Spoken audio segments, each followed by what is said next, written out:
শুভ দুপৰীয়া বন্ধু বান্ধৱীসকল, ভাত পানী খোৱা হ'লনে? এয়া মই ভাতকেইটা খাব লৈছোঁ। আজি দুপৰীয়া ভাত সাজ এনেকৈ খালোঁ দেই। আজি তাৰমানে অকলে দেই, সেইকাৰণে আপোনালোকৰ লগতো ভাত সাজ খাম বুলি এনেকৈ ভিডিঅ'টো বনালোঁ। মানুহজনক ছুটি দিয়া নাই, মোৰহে ছুটি আছে। তেওঁ কামৰ আজি ছুটি দিয়া নাই, মোক ছুটি দিলে বাৰু আজি ঈদৰ কাৰণে।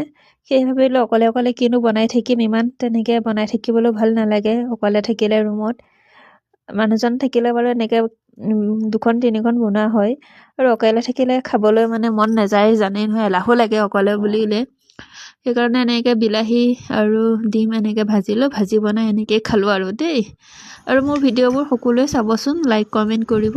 মোক যোনে মানে কমেণ্ট কৰে, এটা হ'লেও যদি মোৰ ভিডিঅ'ত কমেণ্ট কৰে, তেওঁক মই ফ'ল' বেক কৰোঁ।